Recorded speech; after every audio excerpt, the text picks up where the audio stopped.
ಹರೇ ಕೃಷ್ಣ. ಎಲ್ಲ ಕೇಳುಗರಿಗೂ ಶ್ರೀಮದ್ ಭಾಗವತದ ಅಧ್ಯಯನಕ್ಕೆ ಸ್ವಾಗತ. ಶ್ರೀಮದ್ ಭಾಗವತದ 9ನೆಯ ಸ್ಕಂದದಲ್ಲಿ ನಾವು ದೇವೋತ್ತಮ ಪರಮಪುರುಷನಾದ ಶ್ರೀಕೃಷ್ಣನ ಆವಿರ್ಭಾವಕ್ಕೆ ಕಾರಣವಾದಂತಹ ವಿಷಯಗಳನ್ನು ತಿಳಿದುಕೊಳ್ಳುತ್ತಿದ್ದೇವೆ. ಜೀವಿಯನ್ನು ತನ್ನ ಅನುಕಂಪದಿಂದ ಉದ್ಧಾರ ಮಾಡಲು ಹಾಗೂ ಜೀವಿಯ ಜನನ ಮರಣ ಮತ್ತು ಐಹಿಕ ಜೀವನದ ಆಯುರ್ಮಾನವನ್ನು ತಡೆಗಟ್ಟುವ ಉದ್ದೇಶಕ್ಕಾಗಿ ದೇವೋತ್ತಮ ಪರಮಪುರುಷನು ತನ್ನ ಐಹಿಕ ಶಕ್ತಿಯಿಂದ ವಿಶ್ವದ ಸೃಷ್ಟಿ ಸ್ಥಿತಿ ಲಯಗಳಲ್ಲಿ ತೊಡಗುತ್ತಾನೆ. ಹೀಗೆ ಅವನು ಜೀವಿಯು ಭಗವದ್ಧಾಮಕ್ಕೆ ಹಿಂದಿರುಗಲು ಅನುಕೂಲ ಮಾಡಿಕೊಡುತ್ತಾನೆ. ಜೀವಿಗಳು ಕಷ್ಟ ನಷ್ಟಗಳನ್ನು ಅನುಭವಿಸುವ ಈ ಐಹಿಕ ಪ್ರಪಂಚವನ್ನು ಭಗವಂತ ಏಕೆ ಸೃಷ್ಟಿಸಿದ್ದಾನೆ ಎಂದು ಕೆಲವೊಮ್ಮೆ ನಾವು ಕೇಳುತ್ತೇವೆ. ಐಹಿಕ ಸೃಷ್ಟಿಯು ನಿಶ್ಚಯವಾಗಿಯೂ ದೇವೋತ್ತಮ ಪರಮಪುರುಷನ ಅಂಶವಾದ ಬದ್ಧಾತ್ಮರ ಯಾತನೆಗಾಗಿಯೇ ಇದೆ. ಸ್ವಯಂ ಭಗವಂತನೇ ಭಗವದ್ಗೀತೆಯಲ್ಲಿ ಇದನ್ನು ದೃಢೀಕರಿಸಿದ್ದಾನೆ. ಮಮೈವಾಂಶೋ ಜೀವಲೋಕೆ ಜೀವಭೂತ ಸನಾತನಃ ಮನಃಷಷ್ಟಾನೀಂದ್ರಿಯಾಣಿ ಪ್ರಕೃತಿಸ್ಥಾನಿ ಕರ್ಷತಿ. ಈ ಬದ್ಧ ಜಗತ್ತಿನಲ್ಲಿರುವ ಜೀವಿಗಳು ನನ್ನ ಶಾಶ್ವತ ಅಂಶಗಳು.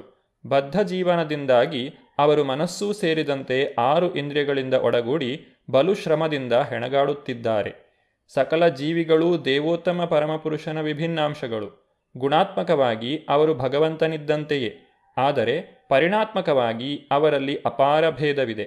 ಭಗವಂತ ಅಪರಿಮಿತನು, ಆದರೆ ಜೀವಿಗಳು ಪರಿಮಿತರು. ಹೀಗೆ ಭಗವಂತನು ಅಪರಿಮಿತ ಶಕ್ತಿಯನ್ನು ಹೊಂದಿದ್ದಾನೆ, ಜೀವಿಗಳು ಸೀಮಿತ ಶಕ್ತಿ ಹೊಂದಿದ್ದಾರೆ.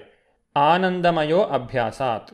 ತನ್ನ ಸೀಮಿತ ಜ್ಞಾನದಿಂದಾಗಿ ಜೀವಿಯು ಐಹಿಕ ಜಗತ್ತಿನಲ್ಲಿ ತಾನು ಸುಖಿ ಎಂದೇ ಭಾವಿಸುತ್ತಾನೆ.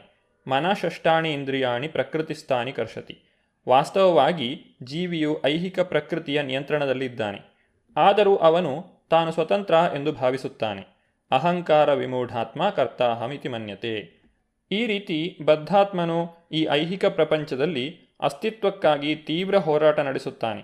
ಆದ್ದರಿಂದ ಭಗವಂತನು ಅವನ ಬಗ್ಗೆ ಸಹಾನುಭೂತಿಯಿಂದಾಗಿ ಈ ಪ್ರಪಂಚದಲ್ಲಿ ಆವಿರ್ಭವಿಸಿ ಅವನಿಗೆ ಉಪದೇಶ ನೀಡುತ್ತಾನೆ.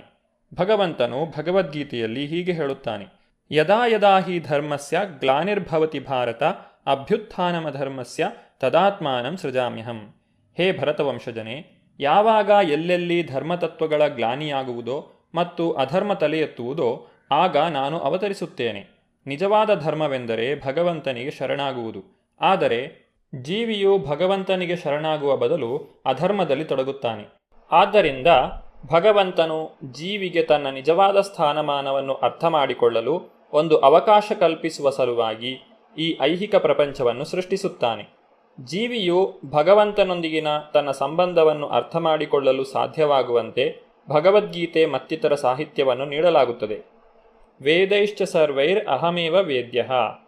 ತಾನು ಏನು, ತನ್ನ ನಿಜವಾದ ಸ್ಥಾನಮಾನ ಏನು, ದೇವೋತ್ತಮ ಪರಮಪುರುಷನೊಂದಿಗೆ ತನ್ನ ಸಂಬಂಧ ಏನು ಎಂಬುದನ್ನು ಮಾನವನಿಗೆ ಅರ್ಥ ಮಾಡಿಸುವ ಸಲುವಾಗಿಯೇ ಎಲ್ಲ ವೇದ ಸಾಹಿತ್ಯಗಳೂ ಇವೆ. ಇದನ್ನು ಬ್ರಹ್ಮ ಜಿಜ್ಞಾಸ ಎಂದು ಕರೆಯಲಾಗಿದೆ. ಪ್ರತಿಯೊಬ್ಬ ಬದ್ಧಾತ್ಮನೂ ಹೋರಾಟ ನಡೆಸಿದ್ದಾನೆ. ಆದರೆ ತನ್ನ ಸ್ಥಾನಮಾನವನ್ನು ಅರ್ಥ ಮಾಡಿಕೊಳ್ಳಲು ಮಾನವ ಜನ್ಮವು ಅತ್ಯುತ್ತಮವಾದಂತಹ ಅವಕಾಶ ಮಾಡಿಕೊಡುತ್ತದೆ. ಅಂದರೆ ಮಾನವ ಜನ್ಮದಲ್ಲಿ ವ್ಯಕ್ತಿಯು ಜನನ ಮರಣಗಳ ಚಕ್ರದಿಂದ ಪಾರಾಗಲು ಸಾಧ್ಯ. ಶುದ್ಧ ದಿವ್ಯ ಕರ್ಣಗಳ ಮೂಲಕ ಭಗವಂತನ ಮಹಿಮೆಗಳನ್ನು ಕೇಳುವುದರಿಂದಲೇ ಭಗವದ್ಭಕ್ತರು ಕೂಡಲೇ ಎಲ್ಲ ಐಹಿಕ ಆಸೆ ಆಕಾಂಕ್ಷೆಗಳಿಂದ ಹಾಗೂ ಕಾಮ್ಯಕರ್ಮ ಚಟುವಟಿಕೆಗಳಿಂದ ಮುಕ್ತರಾಗುತ್ತಾರೆ. ಭಗವಂತನ ಭಕ್ತರು ಭಗವದ್ಗೀತೆ ಮತ್ತು ಶ್ರೀಮದ್ ಭಾಗವತದಲ್ಲಿ ಉಲ್ಲೇಖಿಸಲಾಗಿರುವ ದೇವೋತ್ತಮ ಪರಮಪುರುಷನ ಚಟುವಟಿಕೆಗಳನ್ನು ಶ್ರವಣ ಮಾಡಿದ ಕೂಡಲೇ ಅವರಿಗೆ ದಿವ್ಯದೃಷ್ಟಿ ಪ್ರಾಪ್ತವಾಗುತ್ತದೆ. ಆ ಬಳಿಕ ಅವರು ಐಹಿಕ ಚಟುವಟಿಕೆಗಳಲ್ಲಿ ಅನಾಸಕ್ತರಾಗುತ್ತಾರೆ. ಹೀಗೆ ಅವರು ಐಹಿಕ ಜಗತ್ತಿನಿಂದ ಮುಕ್ತಿ ಪಡೆಯುತ್ತಾರೆ. ಇಂದ್ರಿಯ ತೃಪ್ತಿಗಾಗಿ ಕಾರ್ಯತಃ ಪ್ರತಿಯೊಬ್ಬರೂ ಐಹಿಕ ಚಟುವಟಿಕೆಗಳಲ್ಲಿ ತೊಡಗಿರುತ್ತಾರೆ. ಅದು ಜನ್ಮ, ಮೃತ್ಯು, ಜರಾ, ವ್ಯಾಧಿ, ಹುಟ್ಟು, ಸಾವು, ವೃದ್ಧಾಪ್ಯ ಮತ್ತು ವ್ಯಾಧಿ ಇವುಗಳನ್ನು ಮುಂದುವರಿಸುತ್ತದೆ. ಆದರೆ ಭಗವದ್ಗೀತೆಯ ಸಂದೇಶವನ್ನು ಶ್ರವಣ ಮಾಡುವ ಭಕ್ತನು ಹಾಗೂ ಶ್ರೀಮದ್ ಭಾಗವತದ ನಿರೂಪಣೆಗಳನ್ನು ಸವಿಯುವ ಭಕ್ತನು ಎಷ್ಟು ಶುದ್ಧನಾಗುತ್ತಾನೆಂದರೆ ಅವನು ಇನ್ನೆಂದಿಗೂ ಐಹಿಕ ಚಟುವಟಿಕೆಗಳಲ್ಲಿ ಆಸಕ್ತಿಯನ್ನು ತಾಳಲಾರನು. ಭೋಜ, ವೃಷ್ಣಿ, ಅಂಧಕ, ಮಧು, ಶೂರಸೇನ, ದಶರಥ, ಕುರು, ಸೃಂಜಯ ಮತ್ತು ಪಾಂಡು ಈ ವಂಶಜರ ನೆರವಿನಿಂದ ಭಗವಾನ್ ಶ್ರೀಕೃಷ್ಣನು ನಾನಾ ಕಾರ್ಯಗಳನ್ನು ಮಾಡಿದನು. ತನ್ನ ದಿವ್ಯ ಶರೀರದಲ್ಲಿ ಆವಿರ್ಭವಿಸಿದ ಭಗವಂತನು ತನ್ನ ಮಂದಹಾಸದಿಂದ, ತನ್ನ ವಾತ್ಸಲ್ಯಪೂರ್ಣ ನಡಾವಳಿಯಿಂದ, ಬೋಧನೆಗಳಿಂದ, ಗೋವರ್ಧನಗಿರಿಯನ್ನು ಎತ್ತುವಂತಹ ಅಸಾಧಾರಣ ಲೀಲೆಗಳಿಂದ ಮಾನವ ಸಮಾಜವನ್ನು ಸಂತುಷ್ಟಗೊಳಿಸಿದನು.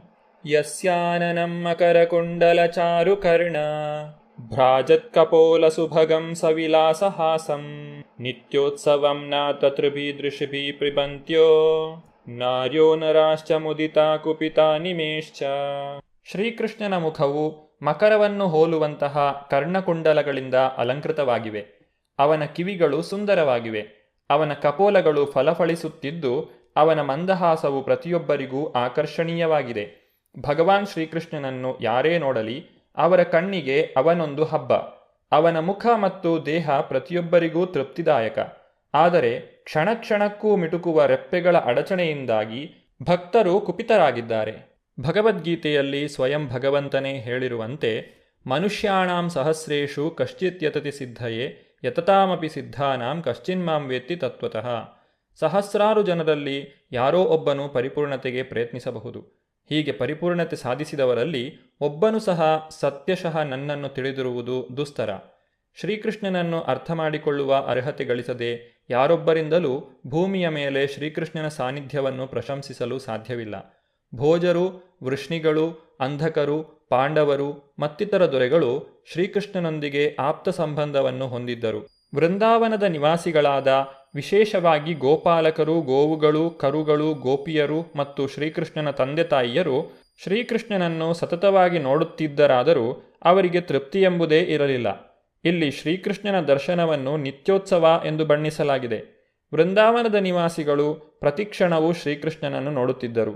ಆದರೆ ಶ್ರೀಕೃಷ್ಣನ ದರ್ಶನಕ್ಕೆ ಅವರ ಕಂಗಳ ರೆಪ್ಪೆಗಳು ಅಡ್ಡ ಬರುತ್ತಿದ್ದುದರಿಂದ ಅವರು ಸೃಷ್ಟಿಕರ್ತ ಬ್ರಹ್ಮನನ್ನು ನಿಂದಿಸುತ್ತಿದ್ದರು. ಶ್ರೀಕೃಷ್ಣನ ಮುಖಲಕ್ಷಣಗಳನ್ನು ಇಲ್ಲಿ ವರ್ಣಿಸಲಾಗಿದೆ. ಶ್ರೀಮದ್ಭಾಗವತದ 9ನೆಯ ಸ್ಕಂದದಲ್ಲಿ ನಮಗೆ ಶ್ರೀಕೃಷ್ಣನ ಸೌಂದರ್ಯದ ಸುಳಿವು ಸಿಗುತ್ತದೆ. ನಾವೀಗ ಶ್ರೀಕೃಷ್ಣನ ಶಿರೋಭಾಗವೆನಿಸಿದ 10ನೆಯ ಸ್ಕಂದಕ್ಕೆ ಹೋಗುತ್ತಿದ್ದೇವೆ.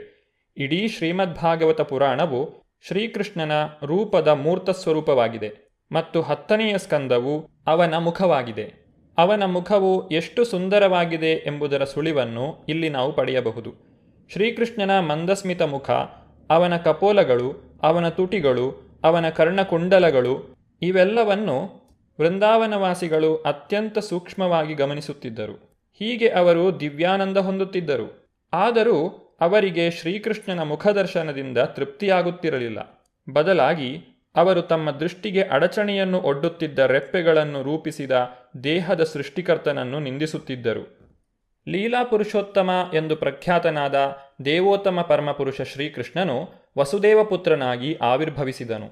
ಆದರೆ ತಕ್ಷಣ ತನ್ನ ತಂದೆಯ ಮನೆಯನ್ನು ತ್ಯಜಿಸಿ ತನ್ನ ಆಪ್ತಭಕ್ತರೊಂದಿಗೆ ತನ್ನ ಮಧುರ ಪ್ರೇಮ ಬಾಂಧವ್ಯ ವಿಸ್ತರಿಸಲು ವೃಂದಾವನಕ್ಕೆ ತೆರಳಿದನು. ವೃಂದಾವನದಲ್ಲಿ ಭಗವಂತನು ಅನೇಕ ರಾಕ್ಷಸರ ಸಂಹಾರ ಮಾಡಿದನು. ಅನಂತರ ದ್ವಾರಕೆಗೆ ಹಿಂದಿರುಗಿದನು. ವೇದ ತತ್ವಾನುಸಾರ ಅನೇಕ ಮಂದಿ ಸ್ತ್ರೀಯರನ್ನು ವಿವಾಹ ಮಾಡಿಕೊಂಡನು. ಇವರು ಸ್ತ್ರೀರತ್ನರಾಗಿದ್ದು ಅವರಿಂದ ಶ್ರೀಕೃಷ್ಣನು 100 ಪುತ್ರರನ್ನು ಪಡೆದನು. ಗೃಹಸ್ಥಾಶ್ರಮದ ತತ್ವಗಳನ್ನು ಸ್ಥಾಪಿಸಲು ಸ್ವಯಂ ಆರಾಧನೆಗಾಗಿ ಯಜ್ಞಗಳನ್ನು ಆಚರಿಸಿದನು. ಭಗವದ್ಗೀತೆಯಲ್ಲಿ ಹೇಳಿರುವಂತೆ, ವೇದೈಶ್ಚ ಸರ್ವೈರ್ ಅಹಮೇವ ವೇದ್ಯಃ. ಸಕಲ ವೇದಗಳಿಂದಲೂ ತಿಳಿಯಬೇಕಾದವನು ಶ್ರೀಕೃಷ್ಣ. ಭಗವಾನ್ ಶ್ರೀಕೃಷ್ಣನು ತನ್ನ ನಡಾವಳಿಯಿಂದಲೇ ದೃಷ್ಟಾಂತವೊಂದನ್ನು ಸ್ಥಾಪಿಸಿದನು. ವೇದಗಳಲ್ಲಿ ವರ್ಣಿಸಲಾಗಿರುವ ಅನೇಕ ಯಜ್ಞಗಳನ್ನು ಆಚರಿಸಿದನು. ವೇದ ತತ್ವಗಳ ಪ್ರಕಾರ ಜೀವಿಸುವುದರಿಂದ ಹೇಗೆ ಸಂತೋಷದಿಂದ ಇರಬಹುದು ಎಂಬುದನ್ನು ಜನಸಾಮಾನ್ಯರಿಗೆ ತೋರಿಸಿಕೊಡುವುದಕ್ಕಾಗಿಯೇ ಅವನು ಹೀಗೆ ಮಾಡಿದನು. ಶ್ರೀಕೃಷ್ಣಾವತಾರದ ನೈಜ ಉದ್ದೇಶವೆಂದರೆ ದೇವೋತ್ತಮ ಪರಮಪುರುಷನೊಂದಿಗೆ ಹೇಗೆ ಅನುರಕ್ತನಾಗಿರಬೇಕು ಎಂಬುದನ್ನು ತೋರಿಸುವುದೇ ಆಗಿದೆ. ಭಗವಂತನು ಶಿಷ್ಟರ ರಕ್ಷಣೆ ಹಾಗೂ ದುಷ್ಟರ ಸಂಹಾರಕ್ಕಾಗಿ ಅವತರಿಸುತ್ತಾನೆ. ಅವನ ಸ್ವಯಂ ನಡವಳಿಕೆಯಲ್ಲಿ ಇದು ಸಂಪೂರ್ಣವಾಗಿ ಪ್ರತ್ಯಕ್ಷಗೊಂಡಿದೆ.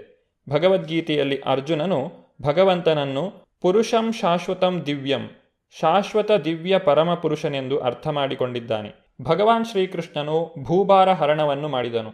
ನೋಟ ಮಾತ್ರದಿಂದ ಅವನು ಕುರುಕ್ಷೇತ್ರ ಯುದ್ಧರಂಗದಲ್ಲಿ ರಾಕ್ಷಸಿ ದೊರೆಗಳನ್ನು ನಾಶ ಮಾಡಿ ಅರ್ಜುನನ ವಿಜಯ ಘೋಷ ಮಾಡಿದನು. ಅಂತಿಮವಾಗಿ ಅವನು ಉದ್ಧವನಿಗೆ ದಿವ್ಯ ಜೀವನ ಮತ್ತು ಭಕ್ತಿಯ ಬಗ್ಗೆ ಉಪದೇಶ ಮಾಡಿದನು. ಅನಂತರ ತನ್ನ ಮೂಲ ರೂಪದಲ್ಲಿ ತನ್ನ ಧಾಮಕ್ಕೆ ತೆರಳಿದನು. ಪರಿತ್ರಾಣಾಯ ಸಾಧೂನಾಂ ವಿನಾಶಾಯ ಚ ದುಷ್ಕೃತಾಂ. ಭಗವಂತನ ನಿಯೋಜಿತ ಕಾರ್ಯವು ಕುರುಕ್ಷೇತ್ರ ಯುದ್ಧರಂಗದಲ್ಲಿ ನೆರವೇರಿತು. ಮಹಾನ್ ಭಕ್ತನಾದ ಅರ್ಜುನನು ಭಗವಂತನ ಅನುಗ್ರಹದಿಂದ ಜಯಶಾಲಿಯಾದನು. ಉಳಿದವರು ಭಗವಂತನ ನೋಟ ಮಾತ್ರದಿಂದಲೇ ಹತರಾದರು. ಅದು ಅವರನ್ನು ಸಕಲ ಪಾಪ ಪ್ರತಿಕ್ರಿಯೆಗಳಿಂದ ಪುನೀತರನ್ನಾಗಿಸಿತು. ಇದರಿಂದಾಗಿ ಅವರು ಸಾರೂಪ್ಯ ಹೊಂದಲು ಸಾಧ್ಯವಾಯಿತು. ಅಂತಿಮವಾಗಿ ಭಗವಾನ್ ಶ್ರೀಕೃಷ್ಣನು ಉದ್ಧವನಿಗೆ ಭಕ್ತಿಯುತ ಸೇವೆಯ ದಿವ್ಯ ಜೀವನದ ಬಗ್ಗೆ ಉಪದೇಶ ನೀಡಿದನು. ಮಾನವ ಜನ್ಮದಲ್ಲಿ ನಾವು 2 ಸಂಗತಿಗಳನ್ನು, ಅಂದರೆ ಐಹಿಕ ಪ್ರಪಂಚದಿಂದ ವಿರಕ್ತರಾಗುವುದು ಹೇಗೆ, ಆಧ್ಯಾತ್ಮಿಕ ಜೀವನದಲ್ಲಿ ಪರಿಪೂರ್ಣ ಜ್ಞಾನ ಪಡೆಯುವುದು ಹೇಗೆ ಎಂಬುದನ್ನು ಕಲಿತುಕೊಳ್ಳಬೇಕು. ತನ್ನ ಕಾರ್ಯೋದ್ದೇಶವನ್ನು ಮುಗಿಸಿದ ನಂತರ ಭಗವಂತನು ತನ್ನ ಧಾಮಕ್ಕೆ ಹಿಂದಿರುಗಿದನು. ಶ್ರೀಮದ್ ಭಾಗವತದ 10ನೆಯ ಸ್ಕಂದದ ಕುರಿತಾಗಿ ನಾವು ಮುಂದಿನ ಸಂಚಿಕೆಯಲ್ಲಿ ತಿಳಿದುಕೊಳ್ಳೋಣ. ಧನ್ಯವಾದಗಳು. ಹರೇ ಕೃಷ್ಣ.